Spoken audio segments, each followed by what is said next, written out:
channel. I hope you're all having a wonderful day. Got another install video coming for you today. Today I'm going to work on some brake coolers, or actually deflectors, from Velossa Design. This is for the what they call their Stage 1 kit for the 2015 Focus ST and up. I'm sure it was 2015 to 2018. It's all the same.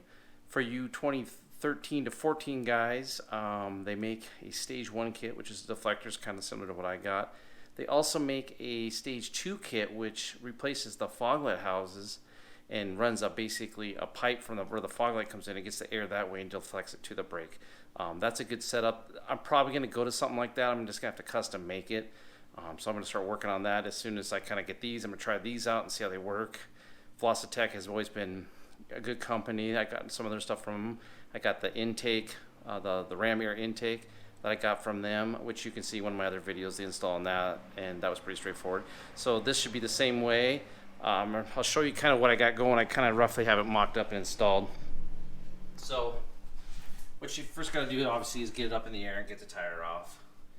And once you get the tire off, there's a dust shield. I took my dust shields off a long time ago because I tracked the car a lot and I wanted to kind of get as much air out onto the rotor as I could. So there's back here, there's a bolt here and a bolt on this side. They're 18mm bolts. So if you take those off, you can then, I think there's two, there might be three. There might be one on the lower side, but the dust shield will come off at that point. So you just take it off, you put the bolts back in, and then you're done with that. You got the dust shield out of the way because you don't need it for this install. So as you can see here, this is it. This is the deflector part. So it basically brings in air this way, and then it curves. Let's see here, maybe I can go around better this way. So then it curves around and comes back to the rotor. So this is right from the rotor. This is some high temp like tape on there, so you can see that it kind of curves back around.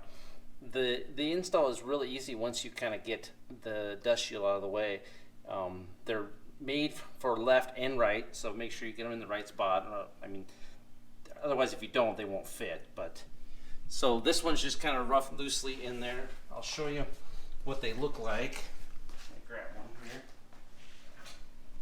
So this is what they look like when they're not, out of the car. I believe they're like a 3D printed. They're hard plastic. They're really solid. So they can take a beating. But yeah, this little tab. Well, first of all, here's the bolt. Here's the bolt that goes through it. There's a washer that goes on the bottom side. The washer goes on the top side. It's got this little tab right here that fits right. I don't know if you can see it. The lighting's not the best, but it fits right in this little slot right here. So it fits right in that little slot, and then, like I said, this part where the little high temp tape is goes towards the rotor. This part goes back. It goes in the front to bring in the air.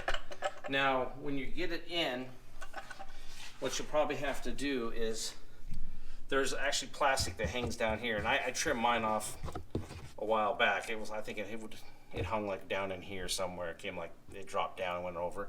I trimmed that out because I wanted to get air to the brakes when I'm on the track. So this should help. This should help lower the temps a lot. I'm going to test it out. I'm going to take it to the track day and take my temperature gauge with it and just kind of try it all out and see how it works. But once you get it installed, you still may have to do some trimming. You might have to come like up in here and trim across there to trim that plastic away. You can also, this piece that hangs down here, like I said, it drops down like this. You could also just fold it and then mount it. There's a little Torx bit on the back side. You could also mount it that way if you wanted to. It's totally up to you. I just cut them because it's just on plastic and it didn't really bother me because no one will ever see it. So that's pretty much it to the install. So I'll get them kind of put in place here and bolted up tight, and I'll kind of show you the after. This is just kind of how everything goes together, and I'll show you the after I'm done. So we're all done with the install. Like I said, it's pretty easy, pretty straightforward. It's bolted in. I will tell you, don't torque them down. You just need to snug them. They don't need to be super tight. They'll stay in there because they got that little groove on the bottom. But here you can kind of see it better what it looks like installed. But it's got, it fits within the control arm itself, so you don't need it too tight, because if you really tighten it down, it'll crack the plastic and then it won't mount right. So just give it a little snug and you should be good to go. I'll throw a link in the description in the video to show kind of where you can get it from and stuff like that. And I hope this video helped you with the install, and if you like it, then like the video and comment and leave me questions or whatever you want to do, and I'll answer the best I can. Thanks.